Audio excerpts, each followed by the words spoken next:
in the soft glow of oil lamps that flicker against mud brick walls. In a time when the Nile's floods marked the rhythm of existence and the gods walked alongside mortals in every corner of daily life, a woman prepares to bring forth new life. The air is thick with incense, frankincense, and myrrh, curling upward in thin ribbons of smoke. Outside, the sun beats down upon a civilization that has already endured for thousands of years, its temples rising toward the heavens, its people bound together by rituals older than memory. We are in ancient Egypt, a land where birth was not merely a biological event, but a sacred passage, a moment when the divine and the earthly merged, when a mother became a vessel for something far greater than herself. To understand childbirth in ancient Egypt is to understand a world where every aspect of existence was interwoven with the presence of gods and goddesses, where the seen and unseen realms touched constantly, and where a woman's body was honored as a site of profound mystery and power. This was not a civilization that viewed pregnancy with clinical detachment or relegated birth to the margins of society. Instead, the Egyptians surrounded the entire process with elaborate rituals, protective spells, and carefully observed customs refined over millennia. From the moment a woman suspected she carried new life within her, she entered a complex web of practices designed to protect both herself and the child she would bring into the world. The civilization we speak of spans an extraordinary length of time. When we refer to ancient Egypt, we are describing a culture that flourished for over 3,000 years.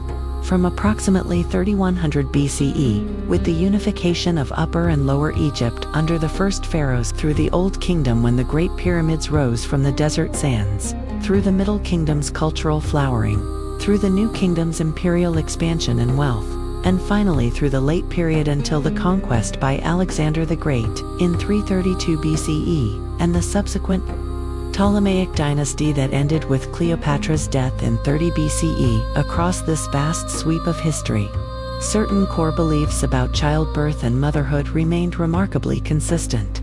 Even as dynasties rose and fell, even as foreign rulers came and went, and even as language and customs evolved, the society that held these beliefs was structured in ways that feel both familiar and distant to modern understanding. At its apex stood the pharaoh, considered a living god, the intermediary between the divine realm and the mortal world. Beneath him existed a complex hierarchy of nobles, priests, scribes, artisans, farmers, and laborers. Women in ancient Egypt held a legal status unusual for the ancient world. They could own property, conduct business, initiate divorce, and inherit wealth. Although a woman's primary role centered on the household and the bearing of children, this role carried profound respect and spiritual significance. Motherhood was not diminished but elevated, seen as essential to the continuation of both family lines and the civilization itself. Religion permeated every moment of Egyptian life, and nowhere was this more evident than in matters of fertility and childbirth. The Egyptians worshipped a vast pantheon of deities, each with specific domains and powers. Several goddesses held particular importance for pregnant women and those hoping to conceive. Taweret, depicted as a pregnant hippopotamus standing upright with the limbs of a lion and the tail of a crocodile, was widely invoked as a protector of pregnant women and newborns. Her fierce appearance was believed to frighten away evil spirits that might harm mother or child. Base, though technically a male deity, was another protective figure, a dwarf god with a leonine face who warded off evil and brought joy and music to households, particularly during childbirth. The goddess Hathor, associated with love, beauty, music, and motherhood, was called upon for fertility and safe delivery. Isis, one of the most powerful goddesses in the Egyptian pantheon, was revered as the ideal mother, having protected and raised her son Horus under dangerous circumstances. Her cult grew enormously over the centuries, and pregnant women sought her protection and guidance. Meskhenet, a goddess who presided over childbirth itself and was believed to determine the fate of the newborn, was present in spirit at every delivery. These deities were not distant abstractions but intimate presences in daily life. Invoked through prayer, amulets, and ritual, when a woman realized she might be pregnant, Confirmation itself often involved ritual practice. Medical papyri that have survived from ancient Egypt, particularly the Kahun gynecological papyrus, dating to approximately 1800 BCE, and the Berlin papyrus from around 1300 BCE, contain instructions for determining pregnancy. One method involved having the woman urinate on bags of wheat and barley. If the wheat sprouted, the child would be a girl. If the barley sprouted, a boy. If neither sprouted, she was not pregnant. While this may sound purely symbolic, modern studies have suggested this method had some biological basis, as pregnant women's urine contains elevated hormone levels that can stimulate grain germination. Once pregnancy was confirmed, a woman entered a liminal state, suspended between her former identity and the role of mother she was about to assume. She was considered both vulnerable and powerful, carrying within her the promise of new life, while simultaneously exposed to unseen dangers. The Egyptians believed malevolent spirits were drawn to pregnant women and newborns, seeking to harm them or steal away the child's soul. Protection therefore became central to everyday life. Women wore specific amulets close to their bodies, often carved in the form of Taweret or base. These objects were crafted from materials believed to possess protective qualities, including carnelian, turquoise, and lapis lazuli. Some amulets were shaped like eyes or frogs, symbols associated with rebirth and fertility. Others bore inscriptions invoking divine guardianship. Pregnant women might also carry small papyrus scrolls inscribed with spells, folded carefully and placed in leather or linen pouches worn around the neck or waist. These spells were not regarded as superstition, but as sacred technology, a means of engaging directly with divine forces. Words were believed to shape reality. Names of gods, when spoken correctly, created barriers against harm. A priest or magician might be asked to prepare protective texts, combining multiple deities in layered invocations designed to surround the mother with spiritual defense. The experience of pregnancy itself varied greatly depending on social status. Wealthy women lived in spacious homes built around open courtyards that allowed airflow in the intense heat. They had access to bathing facilities and could rest when needed. Their diets were varied, consisting of bread made from emmer wheat, vegetables such as onions, garlic, and lettuce, fruits including dates, figs, and pomegranates, fish from the Nile, and occasionally meat from cattle or poultry. Beer, made from fermented barley and far less alcoholic than modern varieties, was a staple beverage, valued both for its nutritional content and its relative safety compared to untreated water. For poorer women, pregnancy brought no relief from physical labor. A farmer's wife continued working in the fields, bending and lifting during harvest. Women who ground grain into flour spent hours kneeling, pushing heavy stones back and forth in repetitive motion. Water still had to be carried. Household tasks still had to be completed. Pregnancy did not pause survival. The physical strain placed on these women's bodies was immense, and maternal mortality was correspondingly higher among the poor. Though precise statistics are impossible to reconstruct across such a long historical period, medical knowledge in ancient Egypt was advanced for its time, though inseparable from spiritual belief. Egyptian physicians, many of whom also served as priests, gained anatomical understanding through the practice of mummification, which allowed direct observation of internal organs. They recognized the heart as central to bodily function, though they believed it to be the seat of thought and emotion, assigning little importance to the brain. They understood that changes in pulse could signal illness. They documented symptoms and treatments in detailed medical papyri. These texts include remedies for pregnancy-related discomforts. Nausea and vomiting were treated with mixtures of plant materials combined with honey or beer. Back pain was addressed through massage using oils infused with herbs. Some treatments were based on careful observation of cause and effect, while others relied on magical incantations. To the Egyptian mind, there was no contradiction between these approaches. Physical and spiritual health were parts of a unified system. As pregnancy progressed, preparations for childbirth intensified. In wealthier households, a dedicated birth chamber might be arranged. For most women, however, birth took place in a space set aside within the home. The chosen area was cleaned thoroughly and decorated with protective imagery. Lamps were filled with oil, as labor often extended through the night. Fresh flowers were sometimes brought in for their fragrance.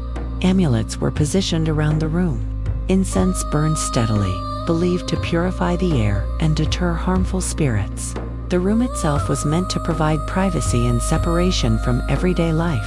Childbirth was regarded as a moment of transition, one that required both physical seclusion and spiritual safeguarding. Once labor began, the woman would be guided into this prepared space, leaving behind the ordinary rhythms of household activity to enter a world shaped by ritual, female companionship, and concentrated attention. The woman did not face birth alone. In ancient Egypt, childbirth was understood as a distinctly female domain, and men were typically excluded from the birth chamber. Instead, the laboring woman was surrounded by other women who formed a circle of support, experience, and care. At the center of this circle stood the midwives, women whose knowledge had been passed down through generations and whose presence often meant the difference between life and death.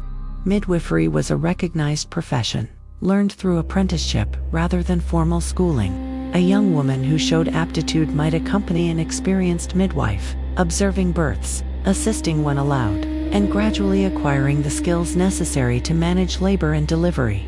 Over time, she learned to recognize the stages of labor, to assess whether contractions were progressing normally, and to identify signs of danger. She learned how to position a laboring woman, how to support the body during intense contractions, how to receive the newborn, clear its airway, cut and tie the umbilical cord, and ensure that the placenta was delivered safely. These women possessed practical medical knowledge rooted in experience. They understood which positions eased pain and encouraged descent of the baby. They knew when to wait and when to intervene. They used oils for massage, warm compresses to relax muscles, and gentle manipulation to assist with difficult presentations. Their hands carried the memory of countless births. The physical mechanics of childbirth in ancient Egypt differed significantly from modern hospital practices.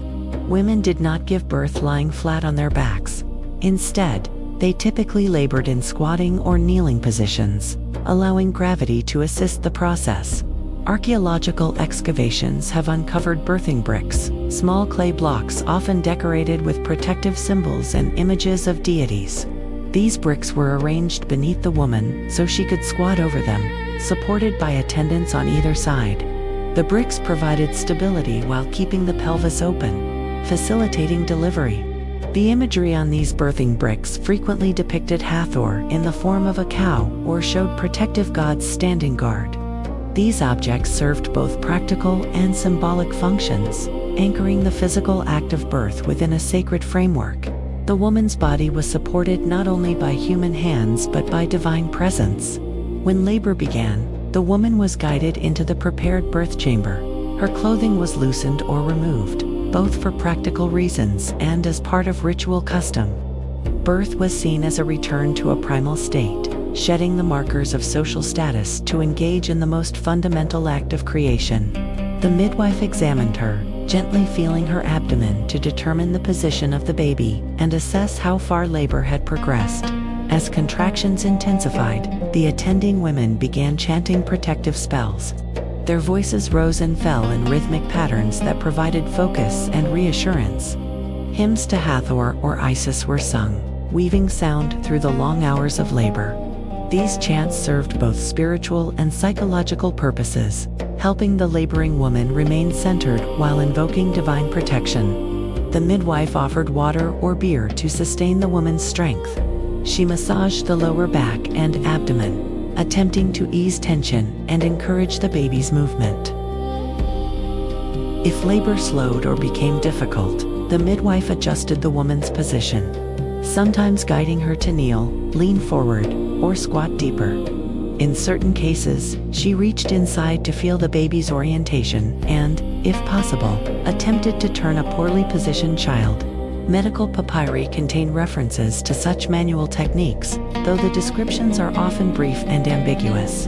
What is clear is that midwives relied heavily on tactile knowledge, learned through repeated experience rather than written instruction. The Egyptians understood that not all births unfolded smoothly. Women died from hemorrhage, infection, and exhaustion. Babies were lost before drawing their first breath or succumbed shortly afterward. When labor became obstructed and the child could not pass through the birth canal, there were few options. Without surgical intervention, such cases frequently ended in tragedy. The texts acknowledge these realities with sobering clarity. Certain signs were recognized as indicating a hopeless outcome. In those moments, attention shifted toward spiritual preparation, ensuring that prayers were offered and protective rituals performed for the woman's soul in the afterlife. When birth progressed normally, the moment of delivery was treated as a threshold between worlds. As the baby emerged, the midwife supported the head and shoulders, clearing membranes from the face and stimulating breathing. The first cry of a newborn brought relief to everyone present. Women ululated in celebration, marking the successful arrival of new life. The umbilical cord was cut using a sharp flint blade or bronze knife and carefully tied. The placenta was examined to ensure it had been fully expelled, as retained tissue could cause dangerous bleeding. Though details vary, evidence suggests the afterbirth was disposed of ritually, acknowledging its role in sustaining the child during pregnancy. The newborn was gently washed and examined. The midwife assessed strength and vitality, determining whether the child was likely to survive. The mother was cleaned and made comfortable, offered drink, and encouraged to nurse as soon as possible. Breastfeeding began almost immediately, establishing the bond between mother and child while providing essential nourishment. The moments following birth were considered among the most dangerous of all. Although labor had ended, both mother and child remained vulnerable, suspended in a fragile period between survival and loss. Egyptian belief held that the goddess Meskhenet, who presided over childbirth, now pronounced the fate of the newborn, determining the course of the child's life in these earliest hours. Protective rituals intensified after delivery. Amulets were placed near the infant or gently tied around the wrist or neck. Figurines of Base and Taweret were positioned around the sleeping area. Spells were recited continuously, creating a spiritual barrier around the mother and her child. These first days were understood as liminal, a time when unseen forces still hovered close.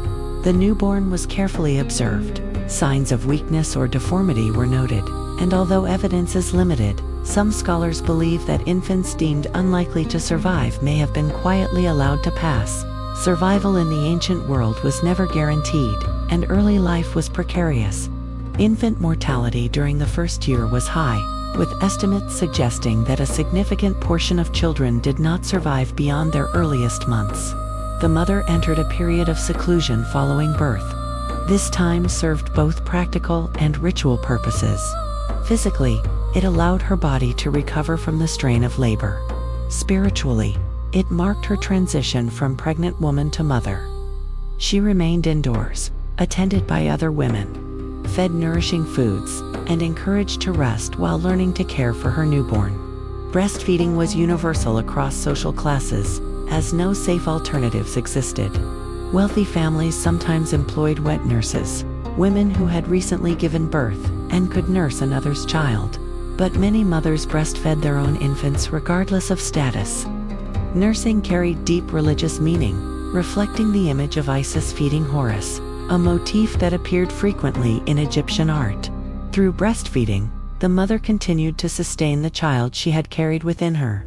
Medical texts offered guidance for difficulties with lactation. Remedies were prescribed to increase milk supply, often involving herbal preparations. The Egyptians understood that a mother's physical condition and emotional state influenced her ability to nurse.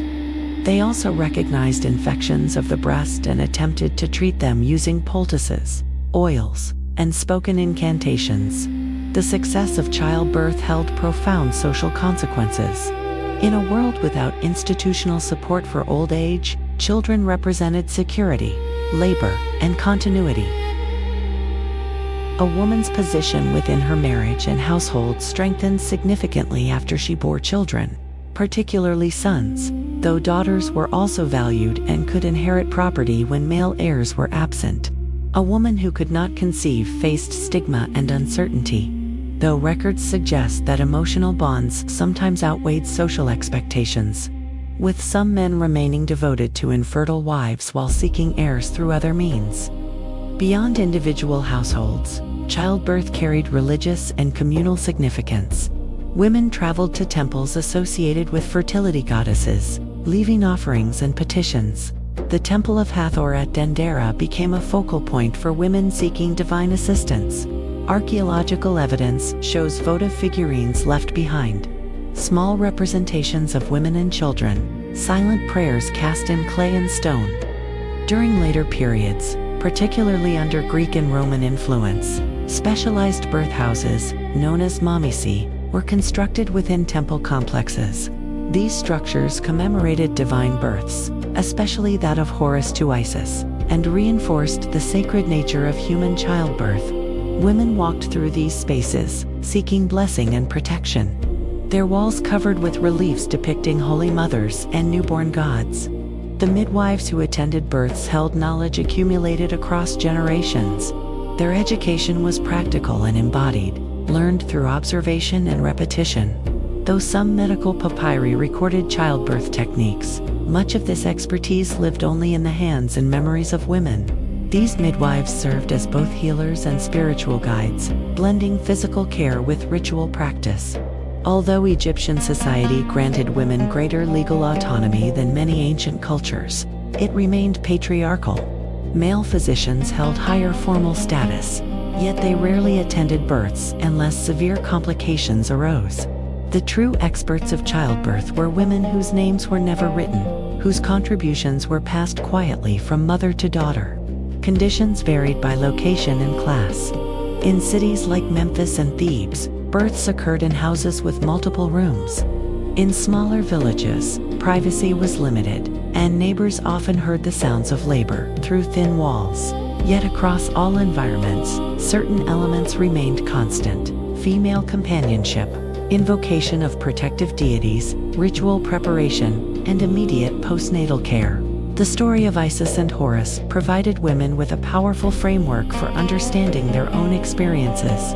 Isis conceived Horus after resurrecting her murdered husband Osiris through magic, then fled into the marshes to protect her unborn child from the god Seth. She gave birth in secrecy, guarded by divine allies, raising Horus under constant threat. This myth taught women that even goddesses faced danger during pregnancy and childbirth, and that survival itself was an act of triumph over chaos. Every successful birth echoed this cosmic narrative. Each woman who delivered a living child participated in the eternal struggle between life and death, order and disorder. Motherhood was understood not only as a personal transformation, but as a contribution to the balance of the universe. The realities of maternal and infant mortality shaped Egyptian society in profound ways. Every pregnancy carried genuine risk, and every family understood that children might not survive their earliest years. Estimates suggest that a significant portion of infants died before reaching their first birthday, and many more were lost throughout childhood to disease, malnutrition, or accidents. For a woman to bear several children who lived to adulthood was considered a meaningful achievement. This constant awareness of death influenced religious belief and daily behavior. The afterlife held enormous importance in Egyptian culture, and elaborate preparations were made during life to ensure safe passage beyond death. Women who died in childbirth were sometimes granted special burial considerations, acknowledged as having perished in a particularly dangerous and sacred endeavor. Funerary texts, including spells later collected in what became known as the Book of the Dead, were designed to guide the deceased through the perilous journey to the realm of Osiris and ensure rebirth in the eternal world. The desire for multiple children reflected not only cultural values but practical necessity. Without formal systems of support in old age, parents relied on surviving offspring for care, labor, and maintenance of family tombs and ancestral rites. Many couples needed to produce 6 or more children in hopes that 2 or 3 would survive to adulthood. As a result, women spent much of their adult lives either pregnant or nursing, a biological reality that shaped their bodies, their health, and their social identities. The physical toll of repeated pregnancies, compounded by prolonged breastfeeding and limited nutrition, affected longevity, particularly among poorer women. Elite women, with access to better food and reduced physical labor, generally fared better, though no woman was entirely shielded from risk. Midwives carried an extensive body of practical knowledge, accumulated through generations of experience. They recognized signs of difficult labor, understood the normal progression of childbirth, and knew techniques to ease pain, stimulate contractions, and manage bleeding. They identified warning symptoms during pregnancy and after delivery. This was empirical knowledge, tested repeatedly through observation and practice. Even though it existed alongside magical beliefs, the relationship between medicine and magic in ancient Egypt was not one of opposition.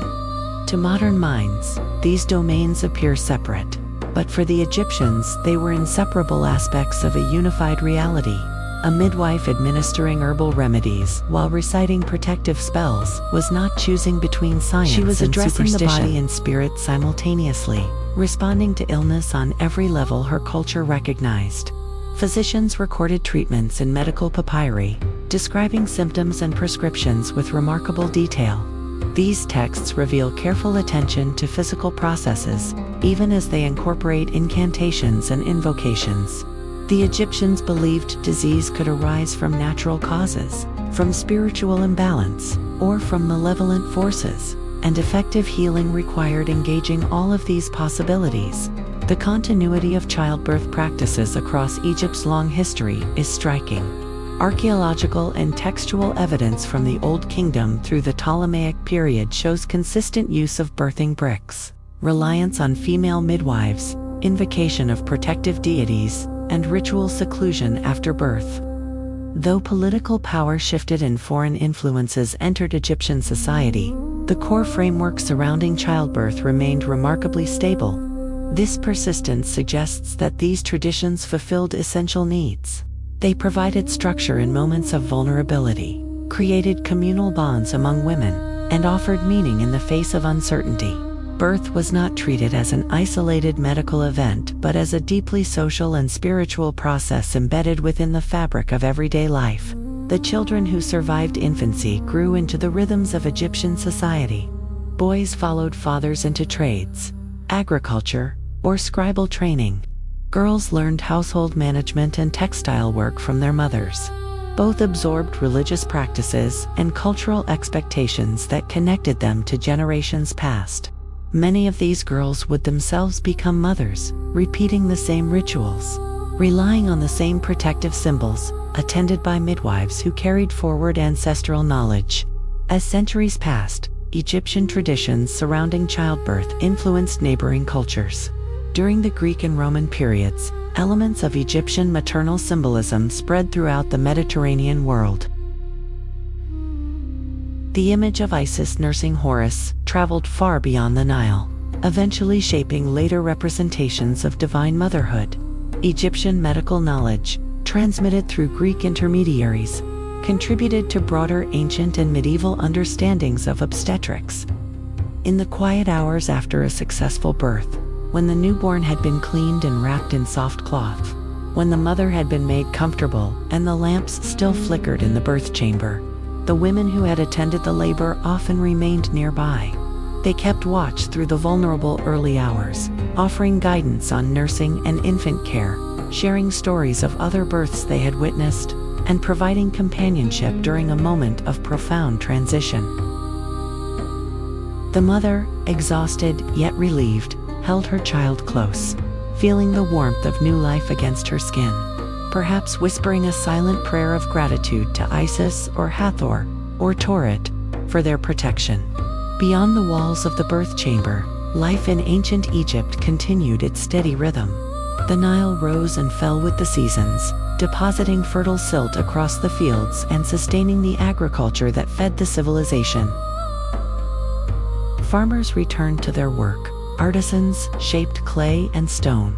Scribes recorded inventories and prayers on papyrus, and priests performed daily rituals within temple walls. The great machinery of society moved forward, even as one more life had quietly entered the world. In countless homes along the river's banks, from the marshes of the delta in the north to the quarries of the south, women gave birth under similar conditions, guided by the same traditions and protected by the same deities. Each labor was unique, marked by individual fear and endurance, yet each followed a shared cultural pattern refined over thousands of years. The newborns carried forward the hopes of families and communities. If they survived the fragile early months, they grew into children shaped by the values of their society, learning their roles through daily observation and instruction. Some would become farmers, craftsmen, scribes, some would become mothers themselves, repeating the rituals their own mothers had undergone, attended by midwives who carried the wisdom of generations in their hands. The knowledge held by these midwives represented a remarkable continuity of female experience, learned through apprenticeship and practice rather than formal schooling. It encompassed anatomy, observation, ritual, and care. These women understood the rhythms of pregnancy, the signs of danger, and the techniques that could ease suffering. Though their names were never recorded, their influence touched countless lives. Childbirth in ancient Egypt was not gentle, nor was it predictable. It demanded physical endurance, emotional strength, and communal support. It unfolded within a worldview that recognized both the fragility of life and the power of ritual.